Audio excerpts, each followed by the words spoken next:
Good morning and Sairam to all. बच्चों, इससे पहले वाली वीडियो में हमने पाठ 7 मेरी किताब इस पाठ को पढ़ा और यह जाना कि इस पाठ में क्या वर्णन किया गया है, क्या बताया गया है इस कहानी में कि एक छोटी बच्ची थी और बहुत अधिक किताबें देखकर वो आश्चर्यचकित हो जाती है, क्योंकि इससे पहले उसने इतनी सारी किताबें नहीं देखी थी। तो इस पाठ से संबंधित हमने कुछ प्रश्न भी किए थे। इस वीडियो में हम हिंदी अभ्यास पुस्तिका से संबंधित प्रश्न करेंगे। पाठ 7 मेरी किताब हिंदी अभ्यास पुस्तिका से संबंधित प्रश्न करेंगे। तो चलिए शुरू करते हैं अभ्यास पुस्तिका के प्रश्न उत्तर। तो यह आपकी अभ्यास पुस्तिका का पाठ 7 मेरी किताब। यहाँ सबसे पहला प्रश्न दिया गया है, किसे क्या कहकर पुकारते हैं? किसे क्या कहकर पुकारते हैं? तो यहाँ लिखा है माँ की बहन को। तो माँ की बहन को क्या पुकारते हैं? पहले से ही लिखा हुआ है, क्या कहते हैं? मौसी। ठीक है। और माँ के भाई को क्या कहते हैं? माँ के भाई को, जो आपकी मम्मी के भाई हैं, उन्हें क्या कहते हैं? मामा। क्या कहते हैं? मामा। तो आप यहाँ क्या लिखेंगे? आप लिखेंगे यहाँ मामा। ठीक है। पापा की बहन को क्या कहते हैं? जो आपके पापा हैं उनकी बहन को क्या कहते हैं? बुआ। क्या कहते हैं? बुआ। तो आप यहाँ लिखेंगे बुआ। ठीक है, जैसे मैंने यहाँ लिखा हुआ है। माँ के भाई को क्या कहते हैं? मामा। पापा की बहन को क्या कहते हैं? बुआ। पापा के बड़े भाई को क्या कहकर पुकारते हैं? ताऊ। त में आ की मात्रा, बड़ा ऊ, ताऊ। पापा के छोटे भाई को क्या कहकर पुकारते हैं? चाचा। पापा के छोटे भाई को क्या कहकर पुकारते हैं? चाचा। पापा के पिताजी को क्या कहकर पुकारते हैं? दादा। पापा के पिताजी को क्या कहकर पुकारते हैं? दादा। पापा की माँ को क्या कहकर पुकारते हैं? दादी। क्या कहते हैं? दादी। माँ के पिताजी को क्या कहकर पुकारते हैं? नाना। माँ के पिताजी को क्या कहकर पुकारते हैं? नाना। माँ की माँ को क्या कहकर पुकारते हैं? नानी। जो आपकी मम्मी हैं और जो उनकी मम्मी हैं, उन्हें क्या कहकर पुकारते हैं? नानी। अपने बड़े भाई को क्या कहकर पुकारते हैं? भैया। भ में ऐ की मात्रा, य में आ की मात्रा, भैया। और अपनी बड़ी बहन को क्या कहकर पुकारते हैं? दीदी। आपकी जो बड़ी बहन है उन्हें आप क्या कहकर पुकारते हैं? दीदी। तो यहाँ हमारा पहला प्रश्न समाप्त हुआ। अब दूसरे प्रश्न की ओर चलते हैं। हमारा प्रश्न नंबर 2 है, समान अर्थ वाले शब्दों का मिलान करो। यहाँ आपको कुछ समान अर्थ वाले शब्द दिए गए हैं। आपको उन शब्दों से उनके अर्थों को मिलाना है, मिलान करना है। क आपको पहले से ही करके दिया हुआ है, ख हम करेंगे। तो क क्या दिया हुआ है? संदेश। संदेश को क्या कहते हैं या उसका अर्थ क्या होता है? संदेश अर्थात समाचार। ख अचरज। अचरज का क्या अर्थ हुआ? अचरज। अचरज माने क्या होता है? हैरानी से देखना। अचरज मतलब हैरानी। तो आप कैसे मिलान करेंगे? अचरज, अचरज का अर्थ होता है हैरानी। दूसरा है ठिठक। ठिठक का क्या अर्थ होता है? सहसा रुकना। ठिठक का अर्थ क्या हुआ? सहसा रुकना। आंखें फाड़े देखना। क्या उसका अर्थ होता है? आंखें फाड़े देखना। इसका अर्थ होता है हैरानी से देखना, हैरानी से देखना। सुझाव। सुझाव, सुझाव का अर्थ क्या होता है? सलाह। सुझाव अर्थात सलाह। तो ये आपका समान अर्थ वाले शब्दों का मिलान पूरा हुआ। अगला हमारा प्रश्न है, वाक्यांश के लिए एक शब्द लिखो। वाक्यांश के लिए एक शब्द लिखो। यहाँ आपको वाक्य दिया गया है और उस वाक्य के लिए आपको एक शब्द लिखना है। जैसे जहाँ पढ़ने जाते हैं, जहाँ आप पढ़ने जाते हैं उसे क्या कहते हैं? स्कूल या विद्यालय। जहाँ आप पढ़ने जाते हैं उसे क्या कहते हैं? विद्यालय। ऐसे ही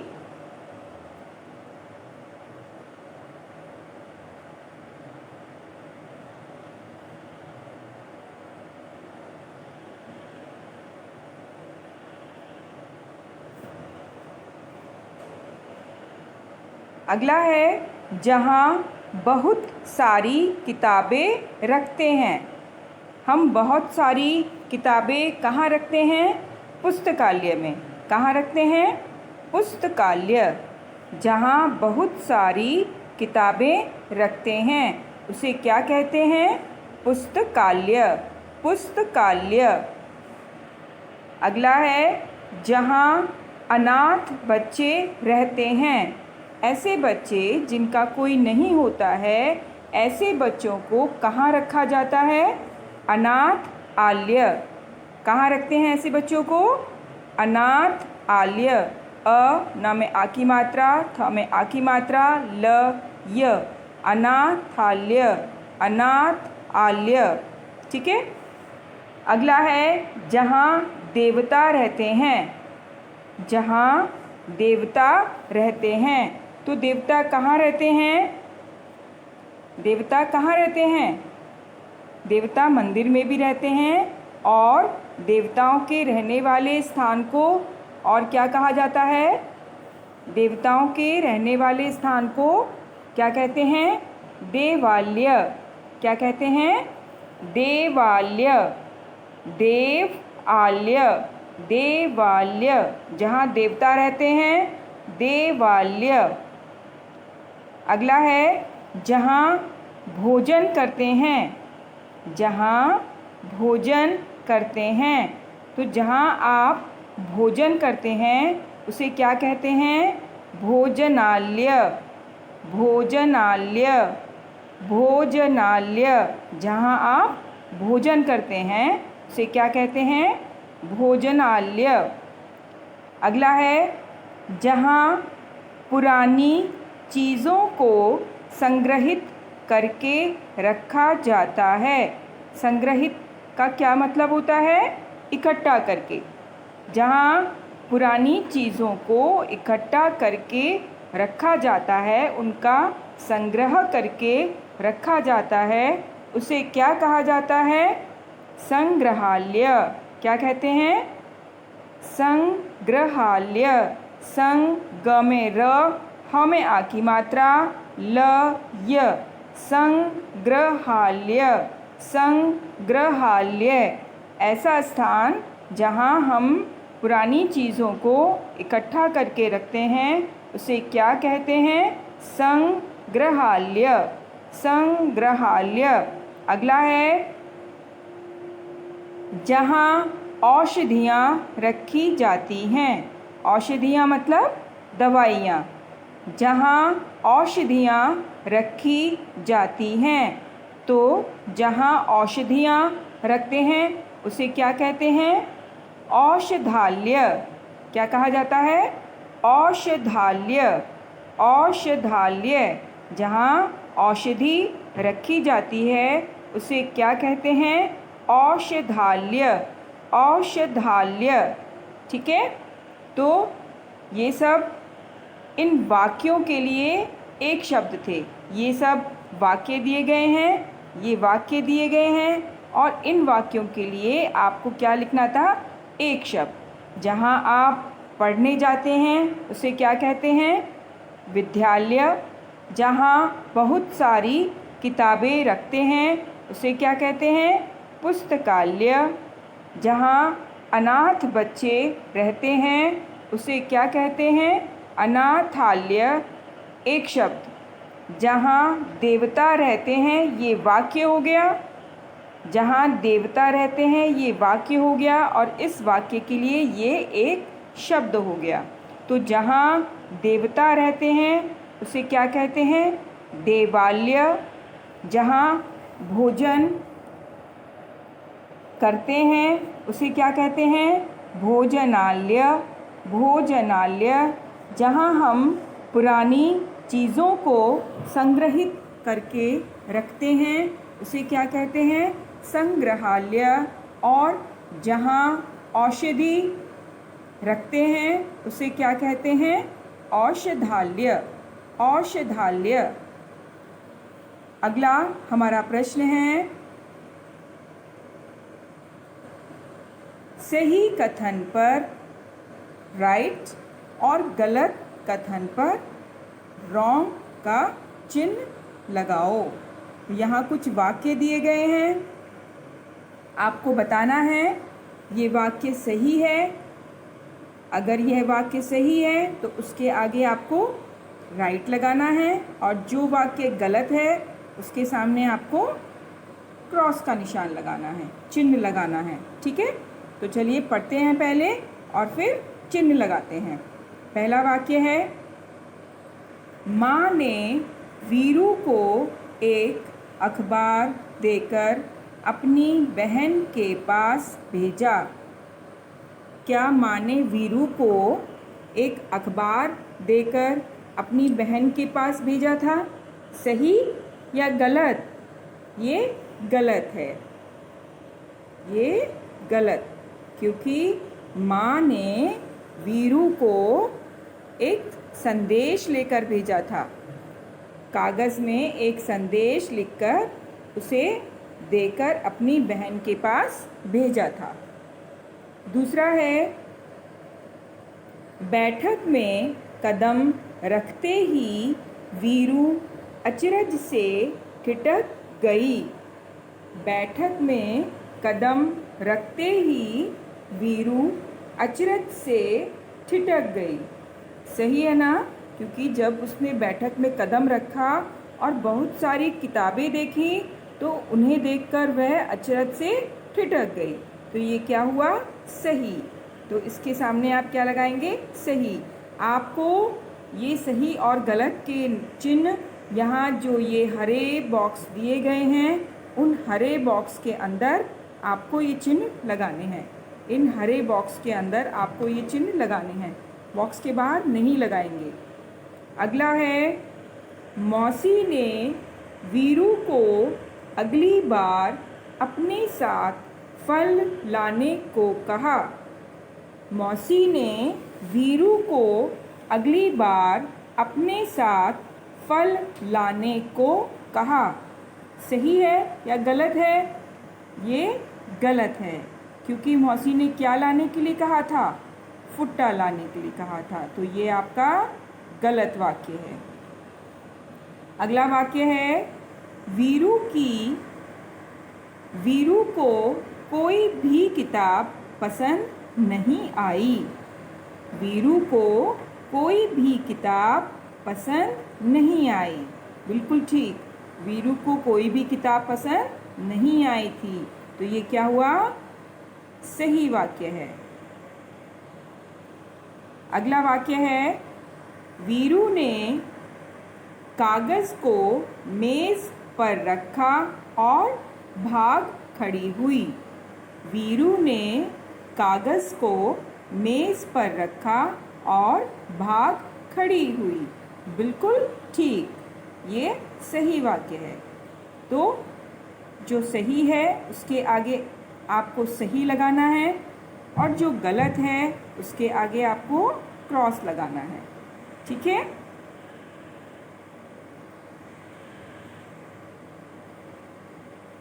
तो ये सही और गलत के चिन्ह आप ये जो हरे बॉक्स दिए गए हैं उनके अंदर लगाएंगे। ठीक है?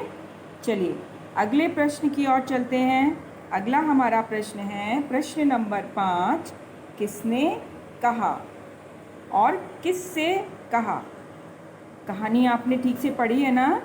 तो ये सब कहानी में से ही दिया गया है। कहानी से कुछ वाक्य छांटे गए हैं और यह पूछा गया है कि यह वाक्य किसने कहा और किससे कहा। जैसे पहला वाक्य क्या दिया गया है? पहला वाक्य दिया गया है, क्या आपके पास बच्चों के लिए भी किताबें हैं? क्या आपके पास बच्चों के लिए भी किताबें हैं? ये किसने कहा था? ये कहा था वीरू ने। किसने कहा था? वीरू ने। वीरू ने कहा। और ये किससे कहा था? मौसी से। मौसी से बात कर रही थी ना वीरू, तो किसने कहा? वीरू ने कहा। और किससे कहा? मौसी से कहा। ठीक है? तो अगला वाक्य है हमारा, हाँ यह देखो यह वाला खाना और यह वाला। ये किसने कहा था? हाँ यह देखो यह वाला खाना और यह वाला। तो ये किसने कहा था? ये कहा था मौसी ने। तो आप क्या लिखेंगे यहाँ? मौसी ने।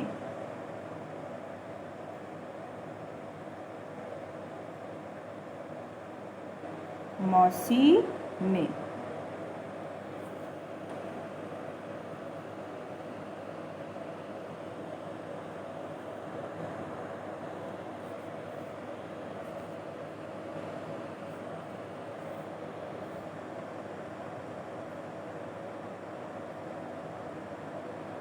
मौसी, म में औ की मात्रा, स में बड़ी की मात्रा, मौसी ने। किसने कहा था? मौसी ने। और किससे कहा था? वीरू से। तो यहाँ क्या लिखेंगे आप नीचे? वीरू व में बड़े ऊ की मात्रा, बड़ी ई की मात्रा, र में बड़े ऊ की मात्रा, वीरू से। वीरू से। किसने कहा था? मौसी ने कहा था। और किससे कहा था? वीरू से। ठीक है? चलिए अगला वाक्य है, यह बहुत बड़ी है, मेरे बस्ते में नहीं आएगी। किसने कहा था ये? वीरू ने। तो क्या लिखेंगे यहाँ आप? वीरू ने। यहाँ आप लिखेंगे वीरू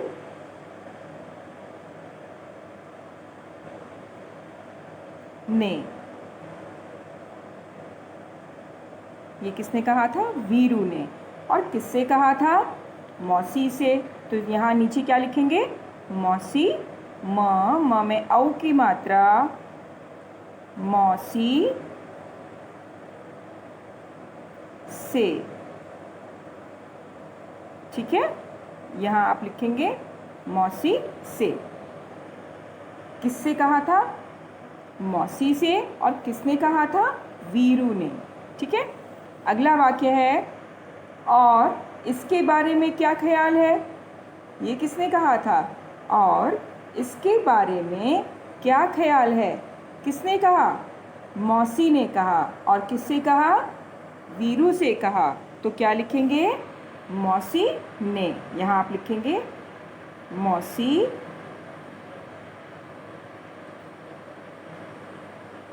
मौसी ने किससे कहा था?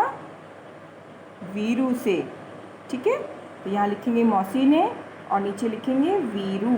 व में बड़ी ई की मात्रा, र में बड़े ऊ की मात्रा, वीरू से। ठीक है, चलिए। फुट्टा क्यों? ये किसने कहा था?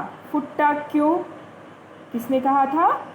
ये कहा था वीरू ने। और किससे कहा था? मौसी से। तो ये आप स्वयं लिखेंगे। यहाँ लिखेंगे वीरू ने और किससे कहा था? मौसी से। ठीक है, चलिए अगला प्रश्न करते हैं। अगला प्रश्न है, खाली स्थान भरो। यहाँ कुछ खाली स्थान दिए गए हैं, उन्हें आपको भरना है। तो पहला खाली स्थान क्या दिया गया है? माँ ने डैश को एक संदेश देकर अपनी बहन के पास भेजा। क्या दिया गया है? माँ ने डैश को एक संदेश देकर अपनी बहन के पास भेजा। माँ ने किसे भेजा था? वीरू को, है ना? किसे भेजा था? वीरू को। तो आप यहाँ क्या लिखेंगे? वीरू। क्या लिखेंगे यहाँ? वी, व में बड़ी ई की मात्रा, रा में बड़े ऊ की मात्रा, वीरू।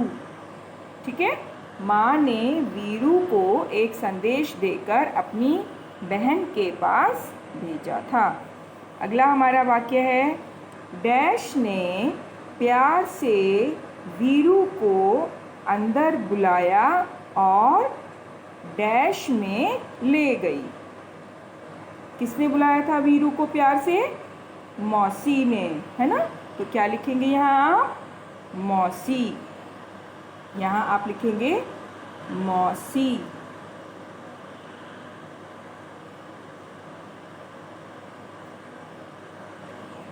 क्या लिखेंगे? मौसी ने प्यार से वीरू को अंदर बुलाया और कहाँ ले गई थी वो?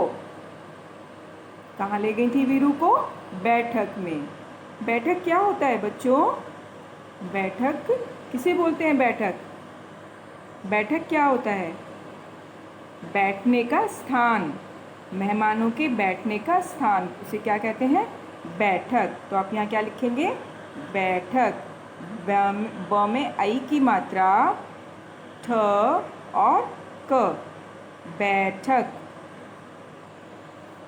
क्या बनाइए? बैठक। बैठक। ठीक है, तो मौसी ने प्यार से वीरू को अंदर बुलाया और बैठक में ले गईं। ठीक है, अगला वाक्य है,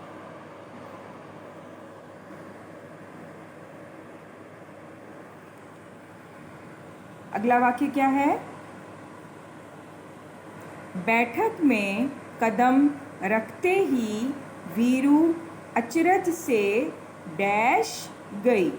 तो यहाँ क्या लिखेंगे आप? क्या लिखेंगे यहाँ पर आप? अचरज से क्या लिखेंगे? ठिठक गई।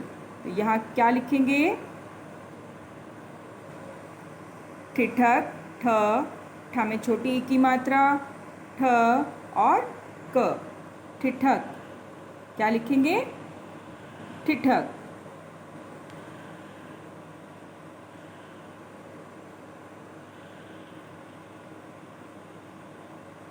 बैठक में कदम रखते ही वीरू अचरज से ठिठक गई। क्या शब्द आएगा यहाँ पर? ठिठक। ठिठक गई। ठीक है, चलिए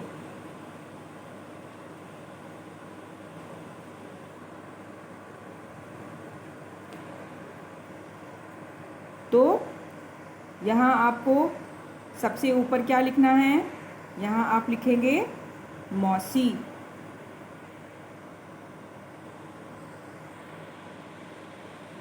माँ ने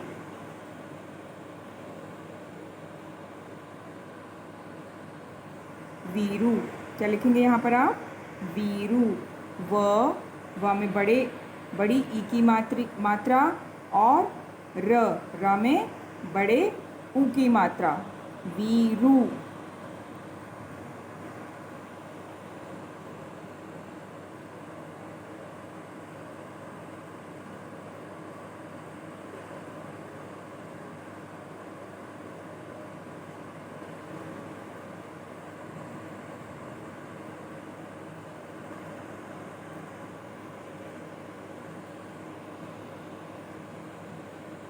माँ ने वीरू को एक संदेश देकर अपनी बहन के पास भेजा।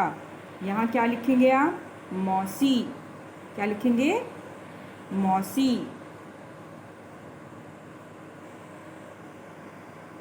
तो मौसी कैसे लिखना है आपको, म में औ की मात्रा, स और स में बड़ी ई की मात्रा, मौसी। ठीक है, यहाँ आपको लिखना है मौसी।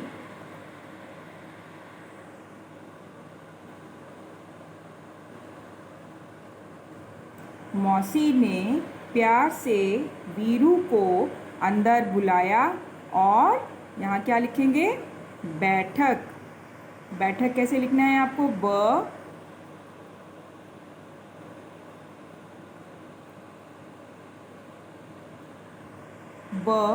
में आई की मात्रा, ठ और क, बैठक।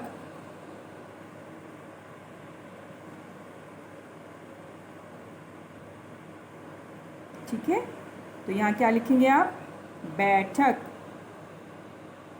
ठीक है,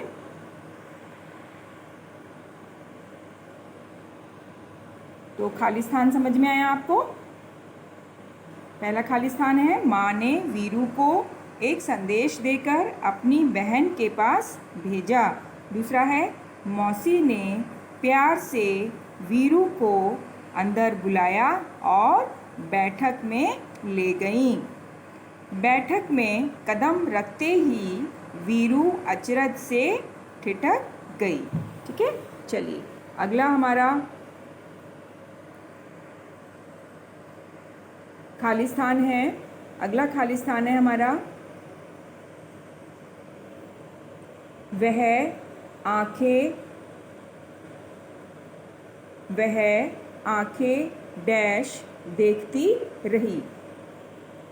कैसे देखती रही वो आंखों से, कैसे देख रही थी वो, आंखें फाड़े। तो यहाँ पर आपको क्या लिखना है, यहाँ आपको लिखना है आंखें फाड़े। कैसे लिखेंगे, फ में आ की मात्रा और ड़, फाड़े। ठीक है, आंखें फाड़े।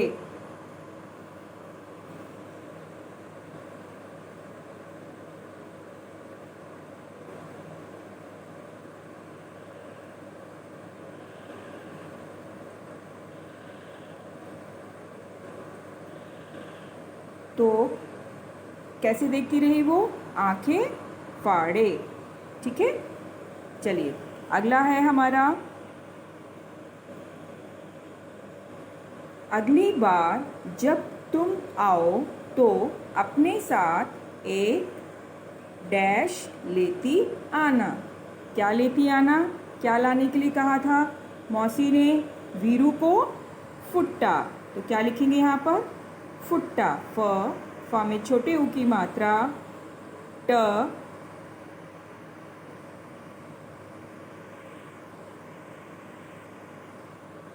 और ट के नीचे हलन। ठीक है, और एक और ट, फुट्टा। तो इससे क्या होगा, ये आधा ट होगा, फुट्टा। ट में आ की मात्रा, फुट्टा। तो मौसी ने क्या लाने के लिए कहा था वीरू को, फुट्टा। ठीक है।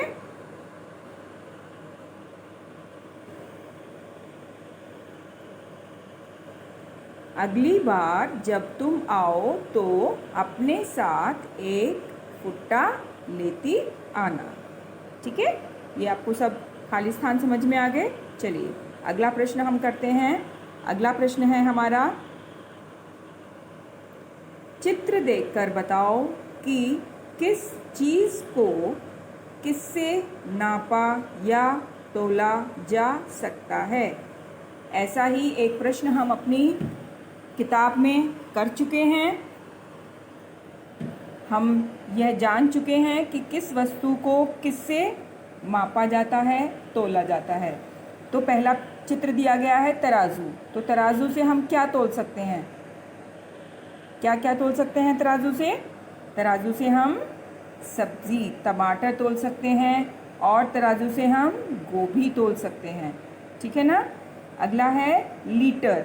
लीटर किससे? लीटर से हम क्या कर सकते हैं? पानी वाली चीज़ें जैसे दूध, घी, तेल आदि, ये सब चीज़ें हम किससे नाप सकते हैं? लीटर से। ठीक है।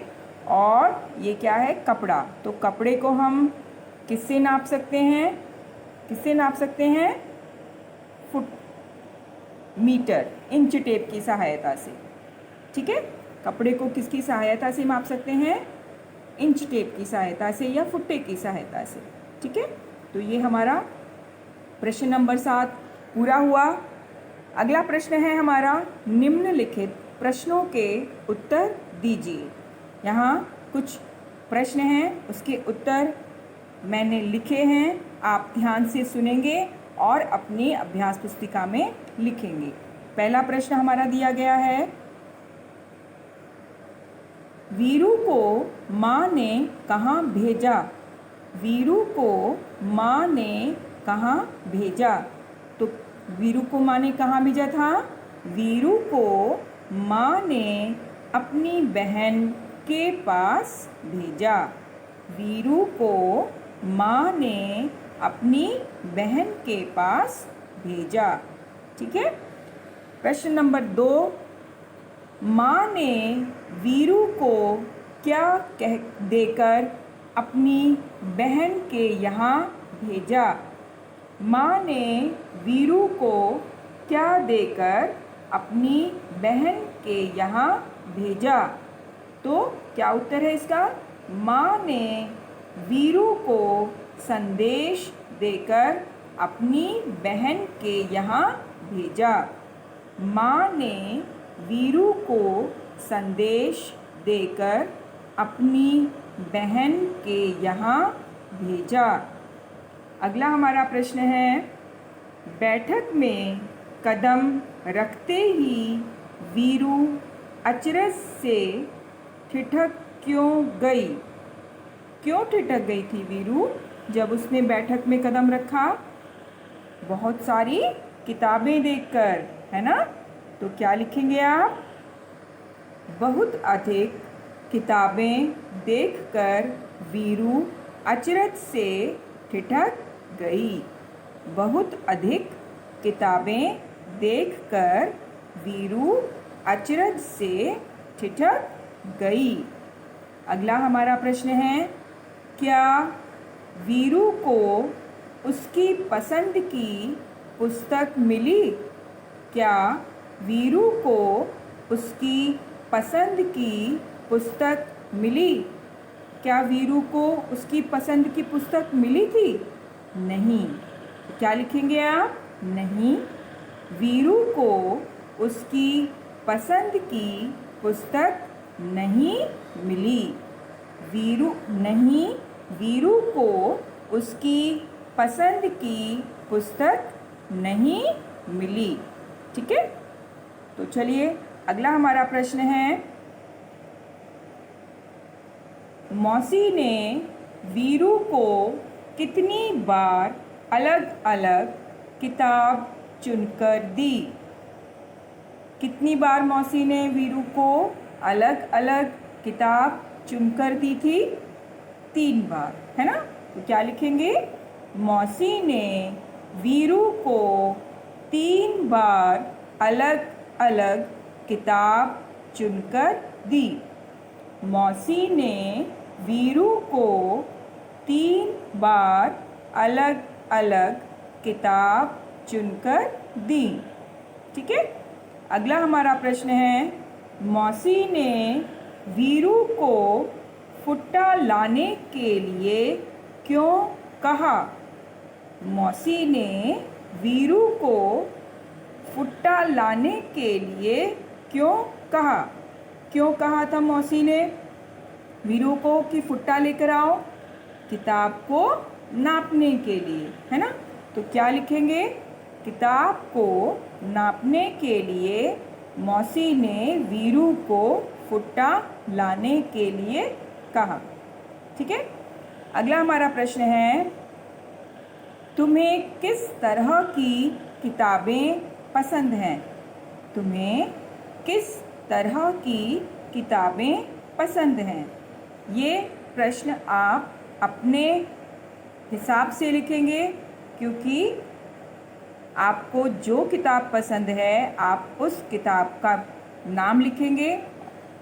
ठीक है, आपको हिंदी की किताब पसंद है, आपको अंग्रेज़ी की किताब पसंद है, आपको गणित की किताब पसंद है, कहानियों की किताब पसंद है, जिस प्रकार की आपको किताब पसंद है आप यहाँ लिखेंगे अपनी पसंद के अनुसार।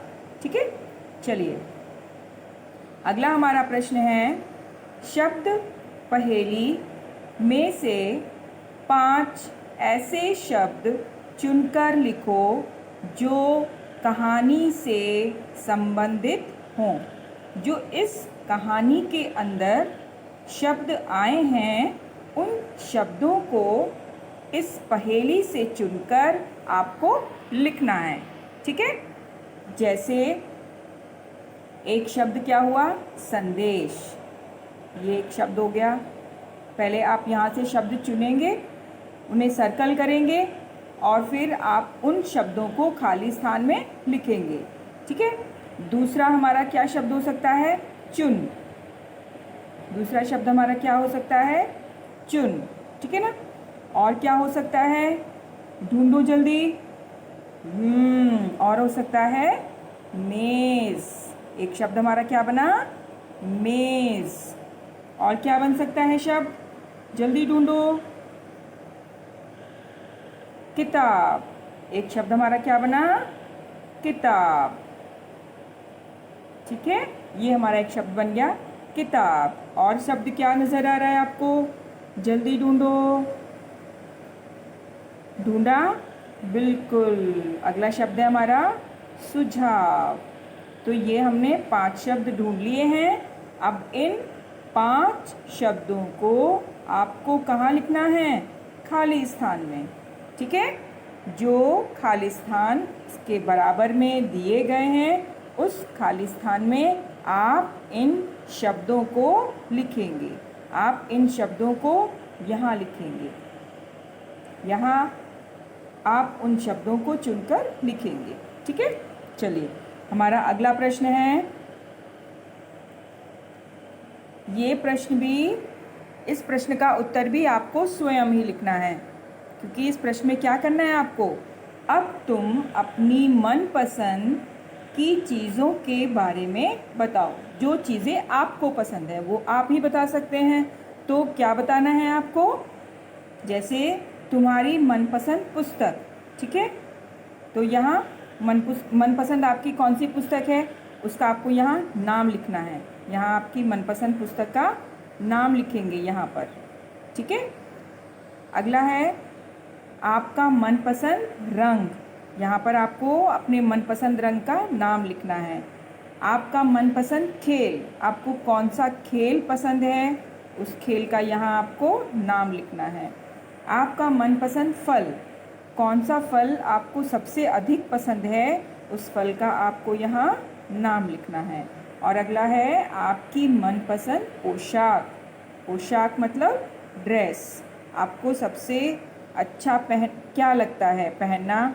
गर्ल्स को क्या पहनना अच्छा लगता है और बॉयज़ को क्या पहनना अच्छा लगता है वो आप यहाँ लिखेंगे। ठीक है, तो ये आप अपनी पसंद से लिखेंगे कि आपको क्या पसंद है। ठीक है, चलिए हमारा अगला प्रश्न है।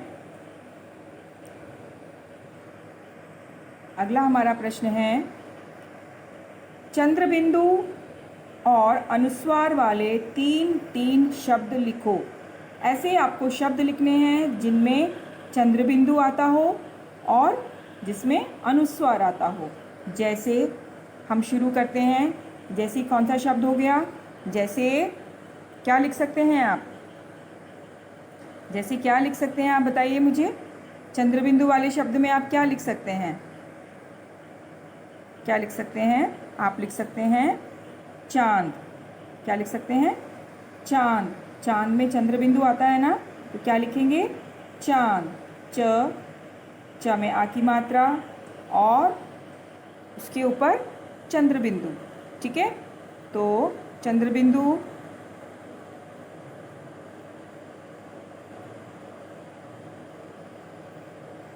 ये हमने चंद्रबिंदु लगा दिया और क्या लिखेंगे? द, चांद। तो ये आपका शब्द हो गया चंद्रबिंदु वाला। ठीक है, क्या हुआ पहला शब्द? चांद। ठीक है, और शब्द बताइए आप चंद्रबिंदु से संबंधित एक शब्द और बताइए, क्या आप लिख सकते हैं? जैसे क्या लिख सकते हैं? पाँच। पाँच के ऊपर भी चंद्रबिंदु आता है ना, तो कैसे लिखेंगे? प में आ की मात्रा, पा। ठीक है, और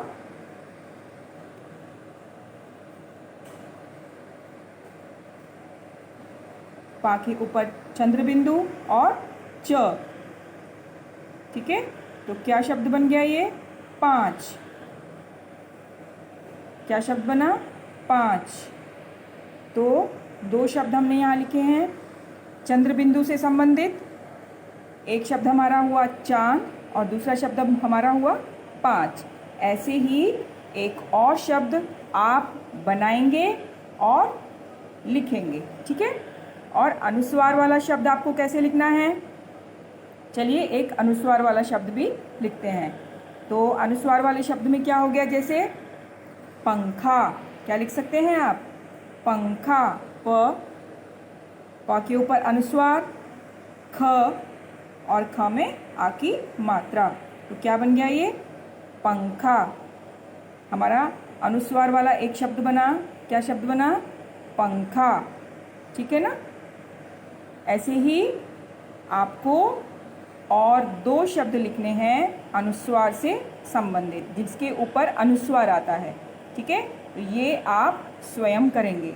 ठीक है, दो चंद्रबिंदु वाले शब्द मैंने बताए हैं आपको, एक शब्द आप लिखेंगे, एक अनुस्वार वाला शब्द मैंने आपको बताया है, बाकी दो शब्द आप स्वयं लिखेंगे। बहुत सारे शब्द होते हैं जिन शब्दों में चंद्रबिंदु लगते हैं और जिन शब्दों के ऊपर अनुस्वार लगाए जाते हैं। ठीक है, चलिए तो यहाँ आपका अभ्यास पुस्तिका का कार्य, प्रश्न उत्तर सभी पूर्ण हुए। आशा है आपने सभी प्रश्नों के उत्तर को ध्यान से सुना और उन्हें ध्यान से लिखेंगे। लिखते समय आपको अपनी राइटिंग का, अपने लेख का और मात्राओं का विशेष ध्यान रखना है। गलती नहीं होनी चाहिए और हर शब्द को बोलकर ही लिखेंगे, जिससे आप लिखते लिखते ही उसको याद कर पाएँ। ठीक है, चलिए साईं राम, थैंक यू।